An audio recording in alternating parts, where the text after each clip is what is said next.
Hello everyone, कैसे हैं आप लोग।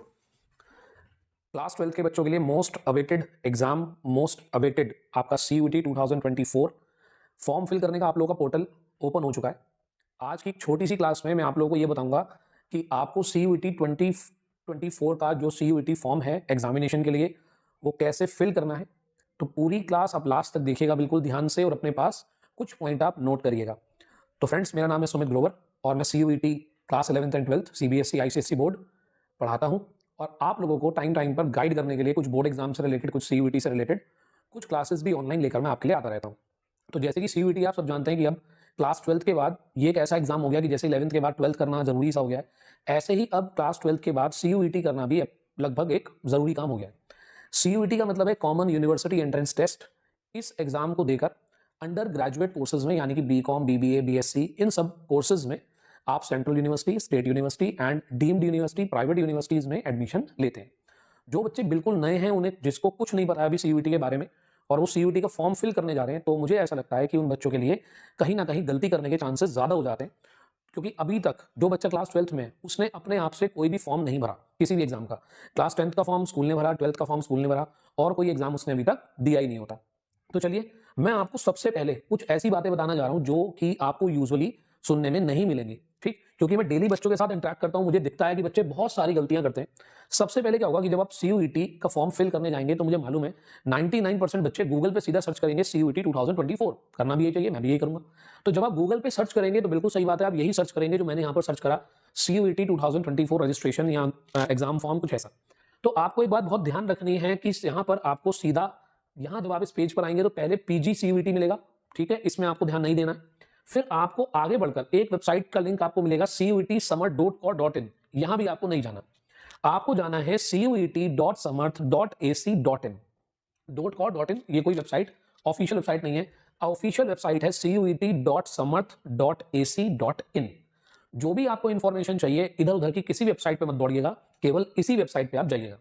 यहां पर क्लिक करते ही आपके सामने कुछ इस तरीके का पोर्टल आ जाएगा। ये आपके सामने बिल्कुल लाइव मैंने वेबसाइट ओपन करके दिखाई है। अभी आप अगर बिल्कुल अभी आपने कुछ नहीं करा है तो अभी आपको राइट हैंड साइड पे नहीं जाना, आपको जाना है लेफ्ट साइड पर। लेफ्ट साइड में आप देख पा रहे हैं सबसे पहले लिखा है step 1, apply for the online registration.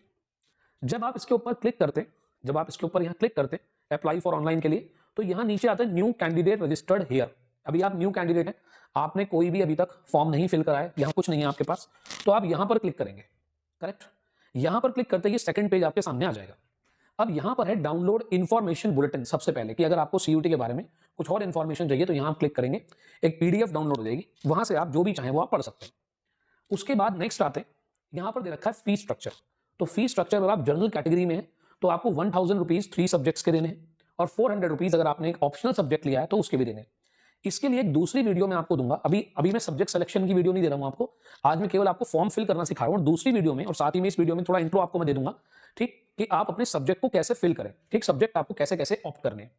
उसके बाद OBC कैंडिडेट अगर आप हैं तो 900 plus 375 for additional subject, 800 plus 350। Abroad students के लिए 4500 प्लस 1800। ठीक है, तो वो उनके पास बड़े ज्यादा पैसे हैं इसलिए हम उनसे ज्यादा ले रहे हैं। फिर ऐसे हम आगे बढ़ते जाएंगे। क्लिक, और यहां पर नीचे लिखा है क्लिक हियर टू प्रोसीड। तो जैसे ही आप क्लिक हियर टू प्रोसीड करेंगे तो यहां पर आपको क्लिक करना है कि आपने सारी इंफॉर्मेशन रीड कर ली है और क्लिक हियर टू प्रोसीड में जाएंगे आप। तो यहां पर सबसे इंपॉर्टेंट काम आपको यहां पर कि आप किस मोड से जाकर आप अपने डॉक्यूमेंट्स को वेरीफाई कराना चाहते हैं। तो मैं आप सबको सजेस्ट करूंगा कि आप लोग लीजिए यहां से I have an Aadhaar number, क्योंकि आई होप आधार सभी के पास होता है, आधार डॉक्यूमेंट सभी के पास होता है और ये सबसे इजी एक्सेसिबल डॉक्यूमेंट है। ठीक है, आप इसको बड़े आराम से अपने पास रख भी सकते हैं और सारी इंफॉर्मेशन आपको इससे मिल भी सकती है। तो आपने यहां पर आधार क्लिक करा और यहां आपने अपना आधार नंबर फिल कर दिया। क्लियर, तो जैसे ही आप यहां पर क्लिक करेंगे जनरेट OTP, जैसे फॉर एग्जांपल मैंने यहां पर अपना OTP अगर डाला अपना आधार नंबर तो एक जनरेट होगा OTP, और जो मेरा आधार पर रजिस्टर्ड नंबर है, जो रजिस्टर्ड फोन नंबर है, वो रजिस्टर्ड फोन नंबर पे मेरे पास एक OTP आ जाएगा। तो पहले आपको इतना काम करना है कि आपको यहां पर आधार नंबर डालना है, अपना OTP जनरेट कर लेना है। जैसे ही आपका OTP आपके पास आ गया, जैसे ही आपने OTP जनरेट कर लिया, तो नेक्स्ट पेज जो आपका ओपन होकर आएगा वहां पर आप OTP फिल कर देंगे। ये काम करते के साथ ही, OTP जनरेट करते के साथ ही, तो यहां तक का आपका काम कंप्लीट होगा। फिर आपकी ईमेल आईडी पर एक एप्लीकेशन नंबर और एक पासवर्ड आएगा। जब आप इसको नेक्स्ट स्टेप में चले जाएंगे तो आपको एक दो स्टेप आगे अपने आप, अभी क्योंकि मैं यहां पर आपके लिए आधार नंबर नहीं डाल सकता तो फिलहाल आप क्या करेंगे, बस यहां डालेंगे और आप नेक्स्ट स्टेप फॉलो करेंगे। अब मैं आपको थोड़े से कुछ और बातें बताता हूं। जब आपने यहां पर क्लिक कर लिया, आप इससे थोड़ा आगे बढ़े, ये आपका फी स्ट्रक्चर हो गया। उसके बाद यहां पर आप अपनी बेसिक इंफॉर्मेशन फिल करेंगे।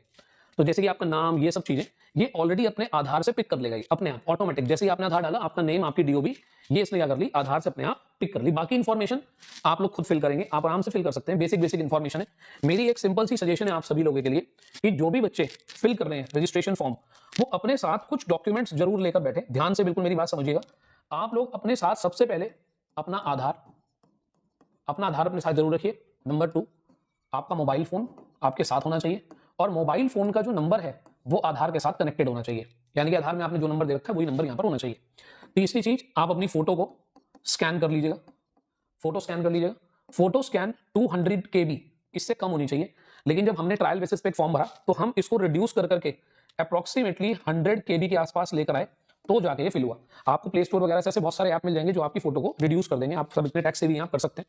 फिर यहाँ पर आपको साइन 30 KB से कम होने चाहिए, ठीक है, तो इसको भी आप रिड्यूस कर लीजिएगा। तो ये चीजें 2-3 आपके पास होनी चाहिए। लास्ट में जब आप पेमेंट करेंगे तो पेमेंट करने के लिए आपके पास कोई डेबिट कार्ड, कोई क्रेडिट कार्ड, ठीक, कोई आपकी यूपीआई जिससे भी आप पेमेंट करेंगे, तो ये सब चीजें आपके पास जरूर होनी चाहिए, ठीक है। क्योंकि ये सब चीजें होगा कि आपने आधा अधूरा फॉर्म भरा, उसके बाद आपको अब आप बीच में रुक गए कि अरे भाई अब तो मेरे पास फोटो नहीं है, मेरे पास साइन नहीं है, तो प्लेन पेपर पे पहले ही साइन करके फोटो क्लिक करके उसको स्कैन करके आप पहले ही अपने पास रखिएगा।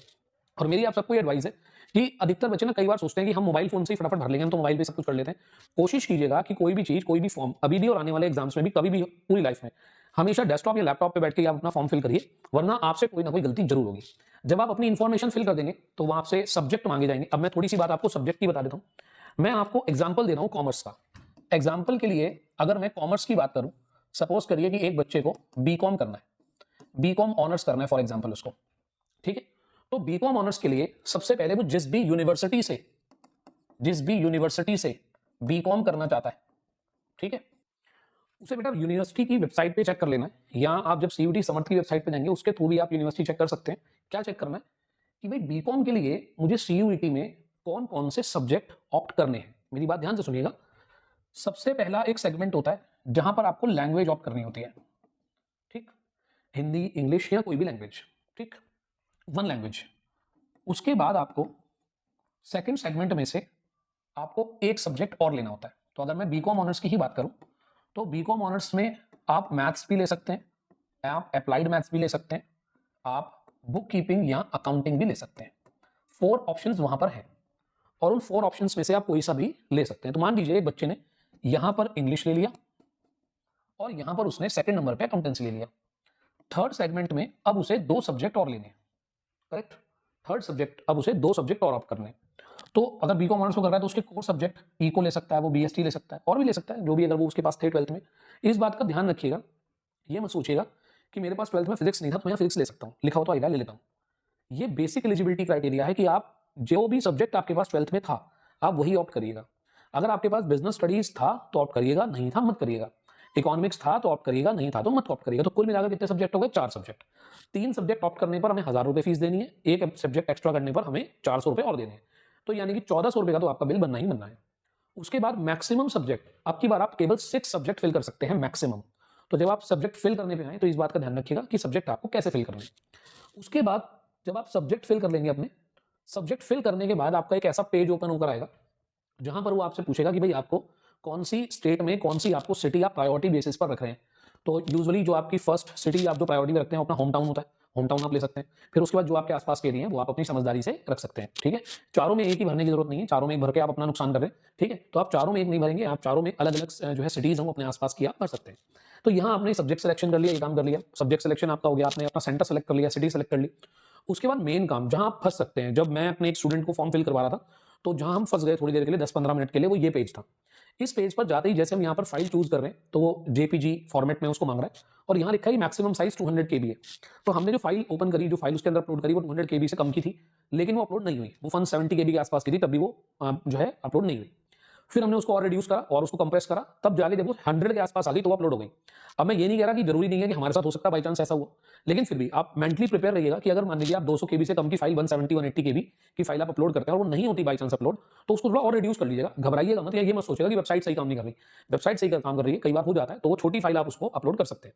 अगर आप यहाँ की बात करें, आप देख सकते हैं यहाँ पर क्लियरली लिखा हुआ है कि जो सिग्नेचर है आपके वो 30 KB से कम की फाइल होनी चाहिए और यहाँ पर इसका मैक्सिमम साइज 200 KB होना चाहिए आपकी फोटोग्राफ का। ठीक है, तो फोटोग्राफ और अपनी एक पर क्लिक करके उसको स्कैन करके आप अपने पास यहाँ पर आप अपलोड कर देंगे। फिर आप नेक्स्ट प्रोसीड करेंगे। नेक्स्ट प्रोसीड करके जब आप अपनी सारी की सारी इन्फॉर्मेशन सब भर देंगे बहुत ध्यान से। हाँ, एक डॉक्यूमेंट और जो आपको अपने साथ लेकर बैठना है वो बैठना अपनी क्लास 10th की मार्कशीट। क्लास 10th की मार्कशीट भी आप अपने साथ लेकर बैठिएगा। सारी की सारी इन्फॉर्मेशन 10th क्लास की मार्कशीट से लेकर भरिएगा। आपका नाम, फादर नेम, घर में आपको कुछ भी कहा जाता हो, चुन्नू मुन्नू, कोई बच्चा अपने नाम के पीछे कभी कुमार लगा देता है, मुस्लिम बच्चे कभी आगे मोहम्मद लगा देते हैं, कभी हटा देते हैं, उससे कुछ फर्क नहीं पड़ेगा। आपको सिंपल क्या करना है, अपनी 10th क्लास की मार्कशीट से नाम उठाना है और फिल कर देना है। अपने पास से कुछ मत करिएगा। कभी कभी हम बोलने के सेंस में अपने नाम के साथ कभी कुमार लगा देते हैं, कभी हटा देते हैं, कभी चौधरी लगा देते हैं, कभी हटा देते हैं। हमें जो सूट करता है हम अपनी नॉर्मल लैंग्वेज में कुछ भी कह देते हैं। लेकिन 10th क्लास में अगर आपके नाम के सामने कुमारी, नाम के पीछे चौधरी, आगे मोहम्मद, मोहम्मद में MOHD लिखा है तो वही लिखिए, MO लिखा है तो MO लिखिए। तो please be intact with the information. Information के साथ छेड़छाड़ कभी भी नहीं की जाती जो क्लास 10th की इन्फॉर्मेशन हमारी होती है। तो यहाँ पर आप क्या करेंगे, अपना यहाँ पर please verify your mobile number.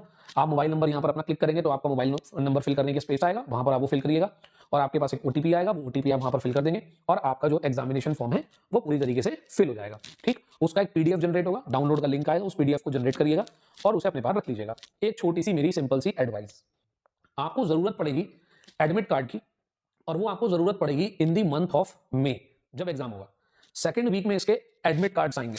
Admit card के लिए आपको दो चीजों की जरूरत पड़ेगी। एक तो आप जरूरत पड़ी एप्लीकेशन नंबर की, एक तो आप जरूरत पड़ने वाली है जब आप एडमिट कार्ड डाउनलोड करेंगे, एक तो एप्लीकेशन नंबर की, ठीक है, और दूसरा आपको जरूरत पड़ेगी तब पासवर्ड की। यूजुअली मैं तो बहुत कच्चा हूं पासवर्ड याद रखने में। आपको क्या करना है, जो भी, क्योंकि अभी आप फॉर्म फिल करेंगे तो अभी हैंड टू हैंड ये एप्लीकेशन नंबर और पासवर्ड, ये आपका जो फॉर्म आपने अभी फिल करा है, इस फॉर्म का एक प्रिंट आउट निकालिएगा। कृपा करके इस चक्कर में मत रखिएगा कि अरे मेरे मोबाइल में रखा तो है, मेरे लैपटॉप में रखा तो है, नहीं। इन चीजों में थोड़े से ट्रेडिशनल होने शुरू हो जाइए। प्रिंट आउट जो भी आप फॉर्म फिल करें, ये आपके जीवन का शायद हो सकता है पहला फॉर्म हो। ठीक, हमारी जिंदगी निकल गई फॉर्म भरते भरते, भरवाते। ये छोटी सी एक बात, या हम भर के उसका प्रिंट आउट निकाल के अपने पास रख लेना, हार्ड कॉपी। खुद से ना संभलता हो तो मम्मी के पास रखवा देना और उस फॉर्म की बैक साइड पे एप्लीकेशन नंबर और पासवर्ड हैंड टू हैंड भर देना। इतना काम जरूर करना, आपका फॉर्म फिल हो जाएगा आराम से। ठीक है, तो फॉर्म फिल कर लीजिए, अभी लास्ट डेट में काफी टाइम है। ठीक है, आराम से भी आप कर सकते हैं फिल। और इसी CUET से रिलेटेड और भी कुछ क्लासेस और भी कुछ वीडियोस मैं आपके साथ शेयर करूंगा। ठीक है, तो ये क्योंकि अब हमारे लिए बड़ा एक इंपॉर्टेंट एग्जाम हो गया है। 11th 12th की चीजें तो सब बच्चों को पता है, क्योंकि most of the time school में आपको इतना बता दिया जाता है, टीचर आपको इतना गाइड कर देते हैं, लेकिन यहाँ पर आप अब अकेले पड़ जाते हैं क्योंकि अभी कोचिंग वगैरह आपने कहीं लगाए नहीं होते, ये सब आपको खुद ही करना होता है। ठीक है, तो मेरे हिसाब से यहाँ तक की बात आपको क्लियर होगी। और जैसे ही आपके बोर्ड एग्जाम कंप्लीट हो जाए, तो बोर्ड एग्जाम के कंप्लीट होते के साथ ही डोंट वेस्ट योर टाइम, आप अपना जो CUET का सिलेबस है उसे तैयार करना शुरू करें। कुछ और क्लासेस में आपके साथ शेयर करूंगा, उसमें आपको CUET में 12th क्लास से अलग क्या सिलेबस आता है वो भी आप देख सकते हैं कि क्या क्या आता है, कहां पर हमें फोकस करना चाहिए, कौन से टॉपिक हमें करने चाहिए, क्या हम केवल 12th क्लास का ही पढ़कर CUET में अच्छे नंबर ला सकते हैं, क्या हमें जनरल स्टडीज प्रिपेयर करना चाहिए या नहीं करना चाहिए। तो ऐसी बहुत सारी छोटी छोटी क्लासेस आपके लेकर आऊंगा। जो आपको कोई डाउट हो तो आप मुझसे बिल्कुल पूछें, चैट बॉक्स में आप बता दीजिएगा, कुछ कमेंट सेक्शन में बता दीजिएगा, कुछ किसी पर्टिकुलर चीज के ऊपर आपकी कोई क्वेरी हो तो मैं उसे अपनी वीडियो में इंक्लूड करने की कोशिश करूंगा। ठीक है, तो आई होप यहाँ तक की बात क्लियर होगी। आपका एग्जाम आने वाला है, पास ही आपका एग्जाम। आपके एग्जाम्स के लिए बहुत बहुत शुभकामनाएं आपको, बेस्ट ऑफ लक। लेकिन साथ ही साथ CUET का फॉर्म फिल करके भी रख लीजिए साइड में। कोई भी बच्चा ये मत सोचेगा कि मुझे तो प्राइवेट यूनिवर्सिटी में जाना है तो मैं CUET का फॉर्म फिल क्यों करूं। ये एक बड़ा ही कॉम्पिटेटिव टाइम है, यहाँ पर आपको प्रिपेयर रहना है। क्या पता आपको CUET की रिक्वायरमेंट हो जाए, क्या पता आप CUET दें, आपका बहुत अच्छा आपकी रैंक आ जाए उसके अंदर और आपको कोई सेंट्रल यूनिवर्सिटी मिल जाए, आपको कोई अच्छी यूनिवर्सिटी मिल जाए। तो उसके लिए भी आपको थोड़ा सा मोटिवेटेड रहना है। ये नहीं सोचना कि भाई मैं क्यों दूं CUET, मुझे तो अपने आसपास की किसी यूनिवर्सिटी में जो है एडमिशन लेना है, वहां तो CUET चाहिए ही नहीं। एक छोटी सी अमाउंट आपको खर्च करनी है, 1400 रुपीज आपके लगभग खर्च होंगे। हो सकता है थोड़ा बहुत पैसा आपका तैयारी में भी खर्च हो जाए। इतना पैसा तो आप 2 महीने की ट्यूशन की फीस में खर्च कर देते हो क्लास 12th में। मेरे हिसाब से आप में से हर बच्चे को CUET प्रिपेयर करना चाहिए। ठीक है, चलिए मिलेंगे नेक्स्ट क्लास में। Thank you, have a nice day. कोई भी आपकी क्वेरी हो आप कमेंट सेक्शन में लिख दीजिएगा, मैं उसे एड्रेस करने की पूरी कोशिश करूंगा। Thank you, have a nice day.